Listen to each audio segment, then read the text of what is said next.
Welcome to the start of the Ice World with Shiver Me Timbers. Unlike the previous world, we didn't get a cutscene after we defeated the boss, but that's okay. That's okay, because this world is really fun, and it's also the first actually challenging one in terms of platforming, at least for me. Like most of the intro levels, this one is fairly easy, and just introduces us to the new enemies and elements we'll be facing. Like ice physics, which I'm avoiding intentionally by throwing my shield at those coins. But the ice physics in this game are always predictable, and they're never bad. I know a lot of people just outright hate ice physics, but I never got that. As long as the ice physics are consistent, it shouldn't matter. And the ones in this game are definitely consistent. Those little icebergs that we can jump on, those sink after we hit them. After we touch them, I mean, so we need to jump back onto solid ground immediately. It always seems risky to jump on those icebergs to grab things, but we did get free invincibility out of it. And it gets a lot less scary when you remember, again, that you can use your second jump at any time. We're running past a whole bunch of new enemies that I want to talk about, but we can't do it yet, because I'm just destroying them as soon as we see them. Don't worry, we'll get the opportunity. The snowmen are my favorite of the tombstones. I couldn't tell you why. They're just adorable.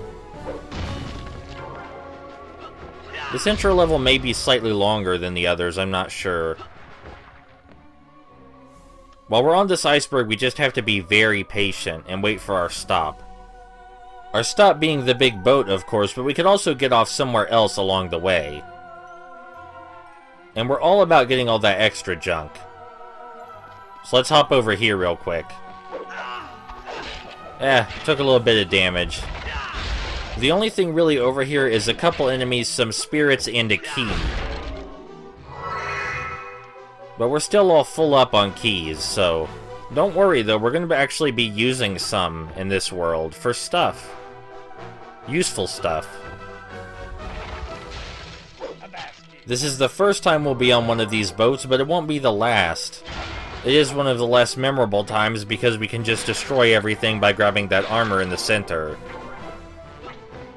Of course, we could just run straight off the boat and head forward instead of destroying all of these enemies. But we have to talk about the new enemy types sometime. So might as well get all this invincibility out of our system while we can. That armor is really the only extra on this boat.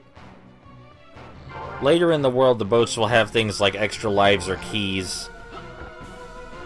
Or new shields, if I remember correctly. Up here we're going to encounter the new bomb enemy, and this time I'm not invincible. The bomb enemy hurls a bomb straight at us, and he is surprisingly accurate with it. I do not believe we can block it. I believe if we try to block it, it will just explode us anyway. It has a timer and it's easily jumped over. The only way to attack the bomb enemies without getting hurt yourself is by ducking and then slashing at their legs. If we did ever try to attack a bomb enemy head-on by stabbing it or swinging at it, we would get exploded because, you know, it's holding a bomb. Of course, it's still holding a bomb after we slice its legs, but we have time to get away after we hit it that way. So yeah, I guess it would be a tad bit frustrating if you tried to attack the bomb enemy like anybody else. But hey, you have options, and you should be expected to use all of them. At least in this game you should. These new enemies are destroyed easily by our mighty blow. Just one stab puts them away. So there's really nothing to talk about with those guys. In this world, the drills with Achilles' face on them have been replaced with icicles. Are those icicles? They're spikes made of ice. There's only one more new enemy type that we need to worry about. And I believe we see him right up here.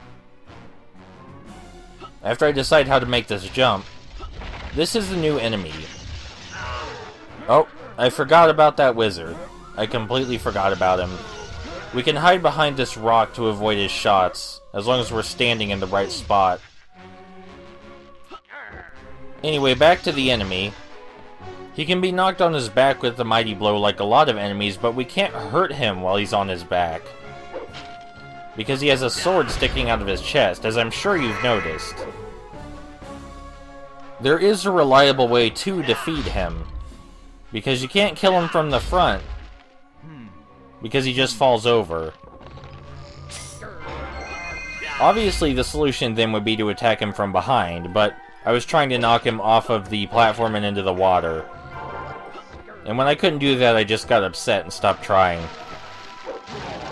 I guess these guys with spears do have a lunge attack that can be difficult to avoid, but you can usually kill them as soon as they appear without issue. And this chest is a mimic, but I forgot. Oh well.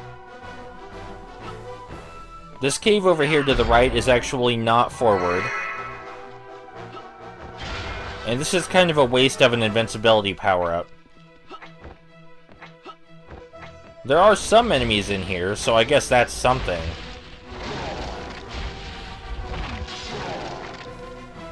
If we open the chest, we'll get yet more armor. And a new sword, a new elemental sword, an ice sword. We'll see what it does in just a moment, but I'm sure you can already guess. As I said previously, each world tends to introduce a new elemental sword, except for the last one. And this is this world's sword.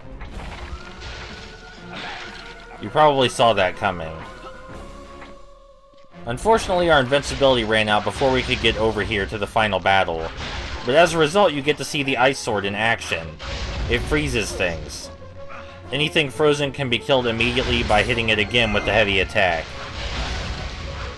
And you know, stopping enemies in their tracks is almost as useful as immediately killing them. Neither of these chests are mimics, thankfully.